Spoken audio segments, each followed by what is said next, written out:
Una de las herramientas que desarrolló la teoría y praxis feministas para ofrecer este tipo de explicaciones es el concepto de género.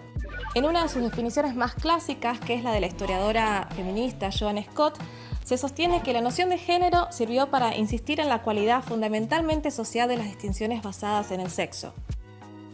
Se trata de una noción que señala que el modo en que definimos, valoramos y pensamos a las mujeres, varones y otros géneros depende de nuestros valores sociales, culturales, históricos y de las relaciones de poder que lo atraviesan. Es frecuente el uso de género como sinónimo de sexo, pero ¿quieren decir lo mismo? Las personas son clasificadas como varones y mujeres según el sexo que se les asigna al nacer. En cambio, el género hace referencia a los atributos diferenciados que se esperan en razón de esa asignación. Por este motivo, el género es una construcción sostenida por creencias y prácticas que varían según la época y las sociedades. Los roles de género refieren a las posiciones que socialmente ocupan o se espera que ocupen las personas en función del género. De los varones se espera que sean fuertes, que no lloren, que sean los proveedores económicos, y de las mujeres que asuman los trabajos de cuidado, el mantenimiento de la casa y la responsabilidad afectiva. Con esta noción lo que se quiere evitar es el determinismo biológico, es decir, creer que el modo en que somos y actuamos está determinado por nuestra biología, por nuestros genes, nuestro cerebro, nuestros genitales. Por ejemplo, creer que las mujeres son mejores cuidadoras que los varones porque tienen un útero o porque tienen instinto maternal, o pensar que hay más varones en las ciencias naturales porque los varones tienen un cerebro mejor para la matemática, para las ciencias exactas, un mejor cerebro para sistematizar el pensamiento lógico.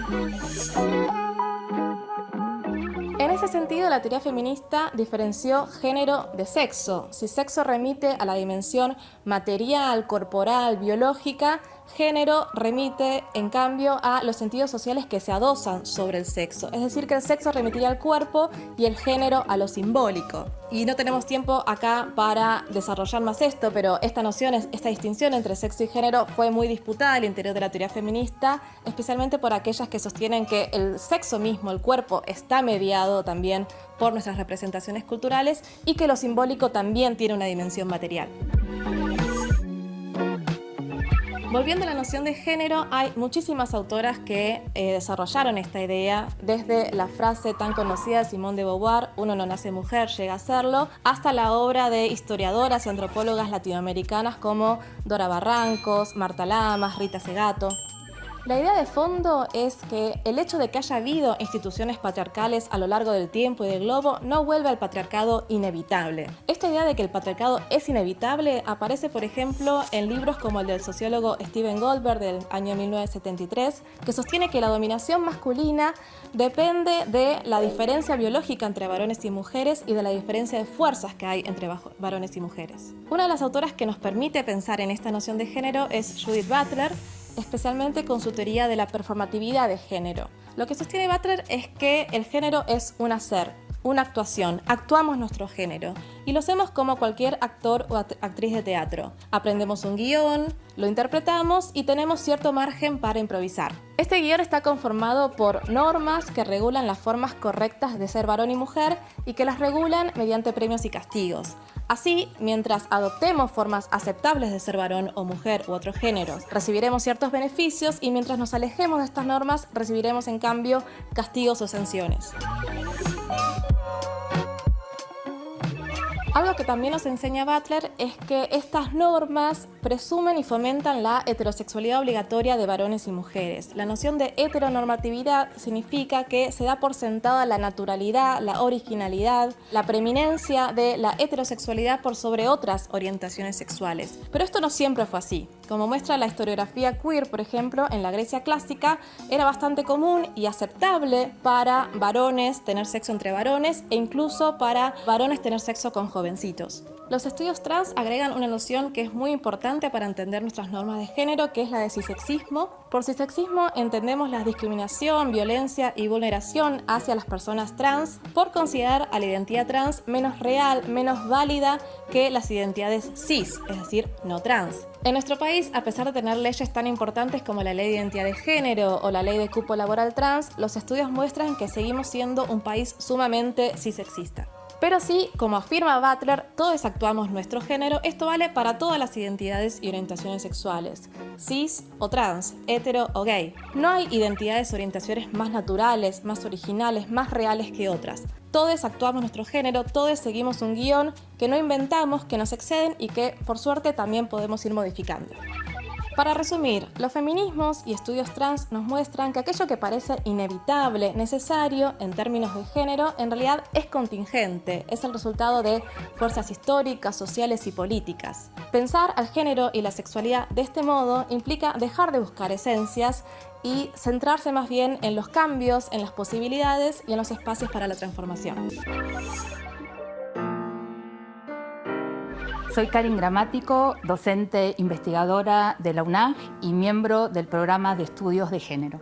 Las universidades han sido históricamente territorios poco amables, poco generosos para las mujeres que decidieron desarrollar allí una vocación para formarse profesionalmente.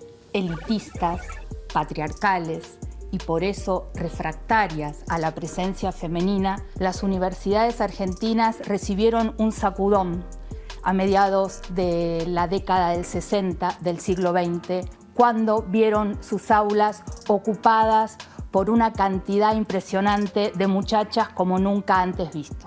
Solo a manera de ejemplificar esto que acabo de decir, voy con este dato.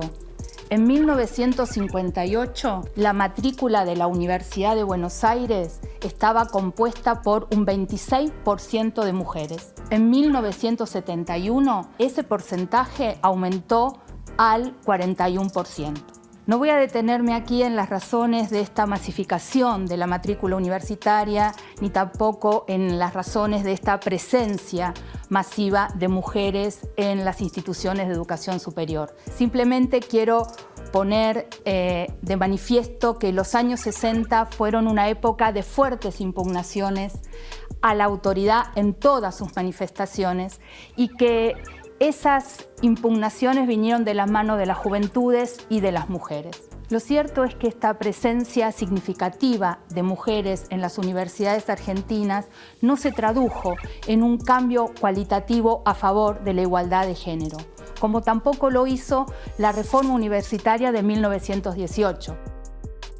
Me voy un poquito para atrás, pero creo que vale la pena recordarla. ¿Por qué? Porque es un hito sumamente importante en la historia de las universidades, tanto de la Argentina como de Latinoamérica, por el proceso que abrió para la democratización de la institución universitaria.